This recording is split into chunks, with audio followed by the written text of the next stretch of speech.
Hola, mi nombre es Joy José y les estaré explicando el capítulo 14, donde vamos a abordar el tema de conductores aislantes y dieléctricos. El capítulo se encuentra en el libro Materials Engineering Science, Processing and Designs. Los autores lo podemos ver en la portada del libro.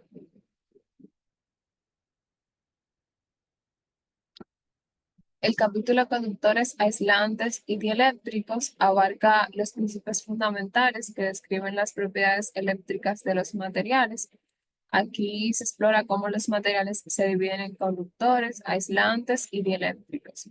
Y también explico los conceptos relacionados con su comportamiento en presencia de campos eléctricos y cargas. Los materiales conductores tienen electrones libres que permiten el paso de la corriente eléctrica. Ejemplos, los más comunes tenemos el cobre y el aluminio. Las fórmulas presentes son fundamentales para entender las propiedades eléctricas de estos materiales y su comportamiento en diferentes aplicaciones.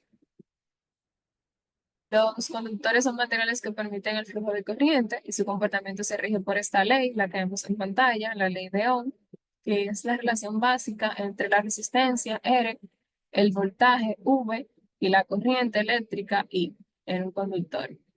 Permiten entender cómo un conductor responde cuando se le aplica una diferencia de potencial, dígase voltaje, y cómo afecta la resistencia al flujo de electrones. Resistividad. El valor de la resistividad describe el comportamiento de un material frente al paso de corriente eléctrica.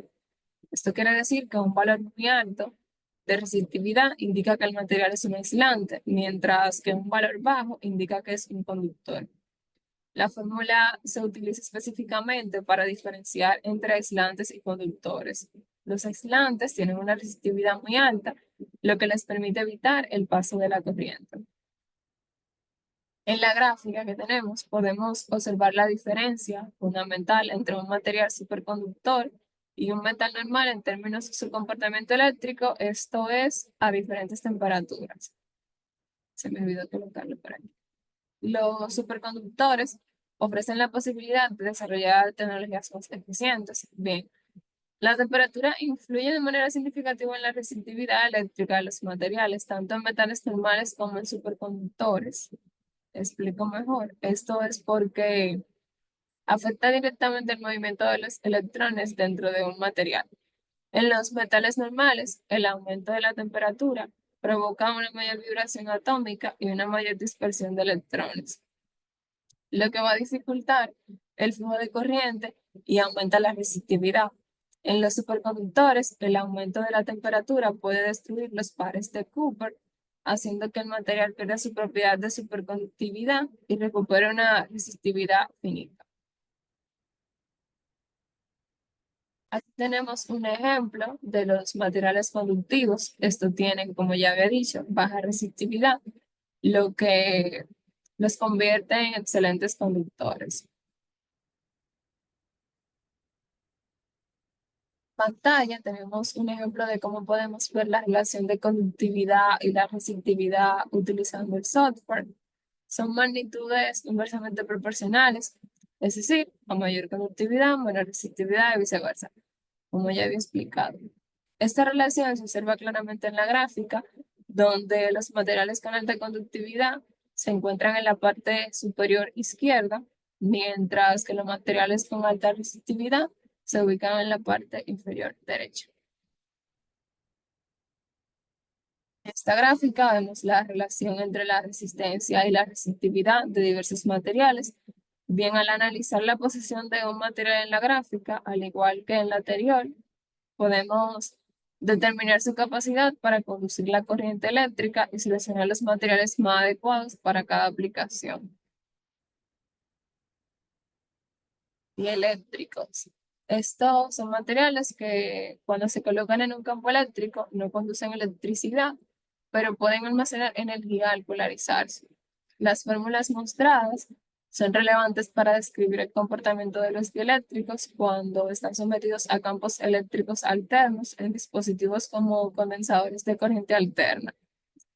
El capítulo utiliza estas fórmulas para explicar las pérdidas en los dieléctricos específicamente debido a la polarización y los efectos de calentamiento. Especifican la eficiencia de los materiales dieléctricos en aplicaciones prácticas. Ejemplo, un dieléctrico con un factor de pérdida elevado será menos eficiente ya que disipará más energía en forma de calor. En esta gráfica tenemos una relación interesante entre la resistencia eléctrica, perdón, y las pérdidas, no veo. Ok, y las pérdidas dieléctricas de los materiales. En general, los materiales con alta resistencia, ubicados en la parte superior de la derecha, suelen tener bajas pérdidas dieléctricas, lo que indica que son buenos aislantes y almacenan energía eléctrica de manera eficiente. Por otro lado, los materiales con baja resistencia, esos son los ubicados en la parte inferior de la gráfica, suelen tener altas pérdidas dieléctricas, lo que disipan energía en forma de calor cuando se someten a un campo eléctrico. Pues ya aprendimos en la slide anterior, los dieléctricos no son perfectos y pueden disipar energía en forma de calor. La pérdida dieléctrica está relacionada con el ángulo de desfase entre el campo eléctrico aplicado y la polarización del material, lo que se mide con el factor de disipación o, como vemos aquí, tangente del ángulo de pérdida. La dieléctrica. Bien, este fenómeno, el material pierde sus propiedades aislantes y se convierte en conductor, lo que puede llevar a fallos en el equipo.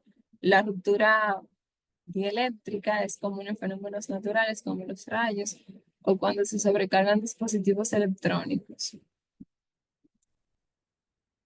Los capacitores, estos son componentes electrónicos fundamentales que almacenan energía eléctrica en un campo eléctrico. La cantidad de energía almacenada depende de la capacitancia del capacitor y del voltaje aplicado. Los capacitores tienen una amplia gama de aplicaciones en electrónica y circuitos eléctricos.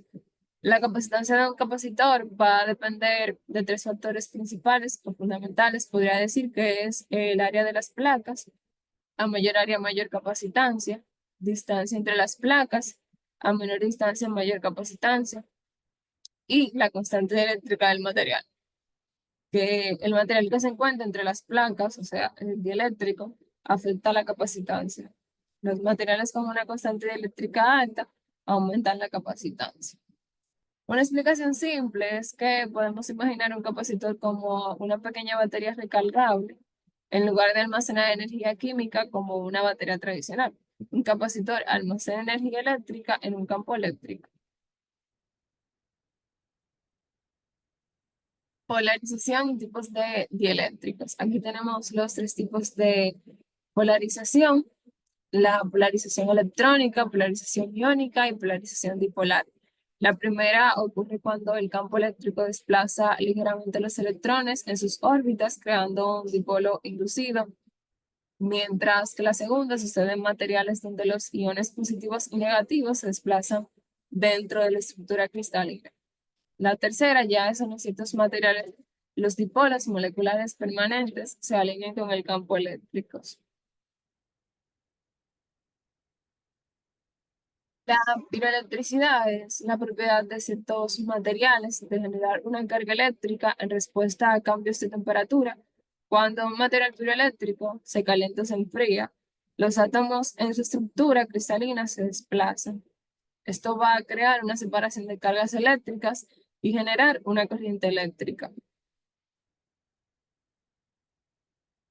Tanto o sea, la de ahora y la de ahorita, tanto la piezoelectricidad como la piroelectricidad involucran la generación de carga eléctrica en respuesta a un estímulo externo. Sin embargo, en la piezoelectricidad, el estímulo es una fuerza mecánica, mientras que en la piroelectricidad es un cambio de temperatura. Ya para terminar, tenemos lo que son las aplicaciones de materiales eléctricos en los tres que estábamos explicando, que es conductores, aislantes y eléctricos. Los primeros se usan para transmitir energía y señales. Cobre y aluminio mencioné al inicio, que son los más comunes, pero en líneas de alta tensión se usa aluminio reforzado con acero para combinar conductividad y resistencia mecánica. Dentro de los aislantes tenemos los materiales como vidrio, polímeros y cerámicas. Previenen fugas de corriente en claves de alta tensión. Transformados emplean polímeros con alta resistividad y resistencia a la ruptura dieléctrica. Y lo que concierne los dieléctricos, utilizados en capacitores, antenas y sistemas de microondas por su capacidad de almacenar energía. La cerámica destaca por su alta constante dieléctrica y estabilidad a temperaturas elevadas. Así es, eso es todo. Espero hayan aprendido y puedan aportar en el foro alguna pregunta o aportar en sí a lo que se trata el capítulo 14.